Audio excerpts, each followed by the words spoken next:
মাধ্যমিকের পর আর্টস নিচ্ছিলাম যেদিন, সেদিন থেকেই বুঝেছিলাম বিষয়ে এত উঁচু নিচু ভাগ থাকে, কৃষ্ণাঙ্গ আর শ্বেতাঙ্গদের মতো। আসলে অঙ্কতে কোনোদিন ভালো ছিলাম না, ভয় পেতাম। চেষ্টা করেছিলাম ভালোবাসার, কিন্তু বাঁচতে পারিনি, ভয় করেছি। যাই হোক, বাংলা আর ইতিহাস নিয়েই সারাক্ষণ পড়ে থাকতাম। মায়ের এক চেনা ভদ্রলোক বলেছিল, অঙ্কতে ভালো মানেই পড়াশোনায় ভালো, বাকি সাবজেক্ট ম্যাটার করে না। তার মেয়েই আমার সাথে পড়তো।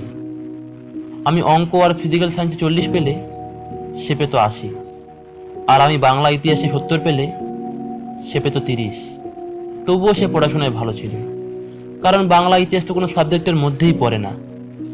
মাধ্যমিকে অঙ্ক পরীক্ষার দিন 33 কোটি দেবদেবীকে প্রণাম করে বেরিয়ে এলাম।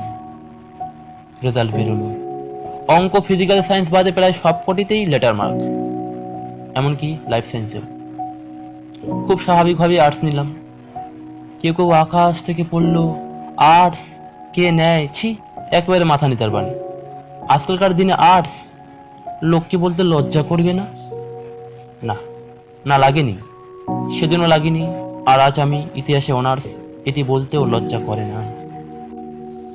অনার্স নেওয়ার সময় আরেক কাণ্ড। ইতিহাসে অনার্স কে নেয়? অন্তত ইংলিশে নেয়, পারতপক্ষে ভূগোল। বাড়ির লোক কোনো কিছুতেই কোনোদিনও জোর করেনি, সেজন্যই মাথা উঁচু করে বলেছিলাম ইতিহাসটা ভালো লাগে।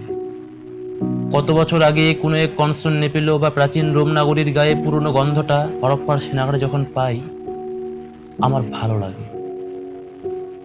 ফোন হারালো। কলেজ থেকে বন্ধুদের সাথে থানায় গেলাম। পুলিশের একজন জিজ্ঞাসা করলো, কোন সাবজেক্ট? বললাম। সে উত্তর দিল, কোন কোন ক্লাসে ফেল করেছিস? উত্তর দেওয়ার মতো শব্দ খুঁজে পেলাম না। ইতিহাস, বাংলা, ফিলোসফি, পলিটিক্যাল সায়েন্স নেওয়া মানে সে ফেল করেছে? বাহ, বারে উচ্চ বিচার।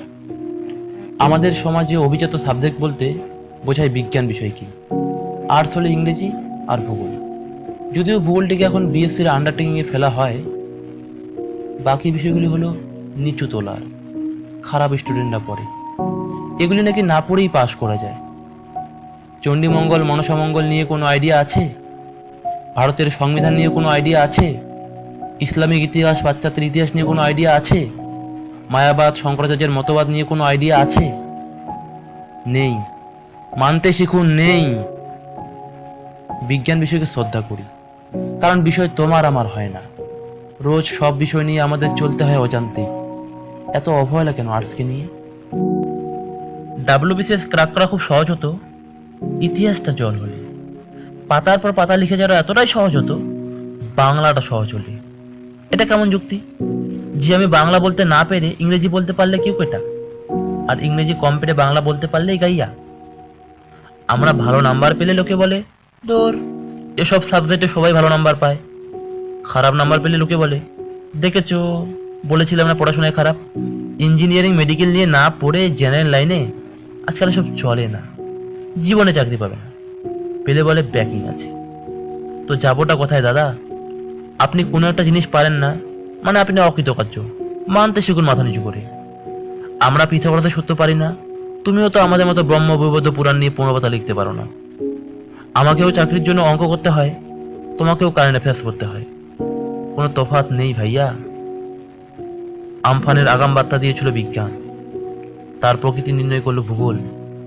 মানুষ মানুষের কাছে নিয়ে এলো ভাষাকে সঙ্গী করে।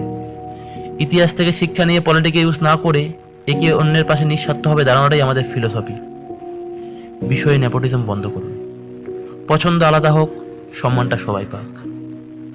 আমরাও না পড়ে পাশ করি না, পাতার পর পাতা লিখে হাতটা অসার লাগে যখন, বুঝি খাটি সবাই, তবে দামটা সবাই পায় না। মুখের ভাষা থেকেই শেখার শুরু।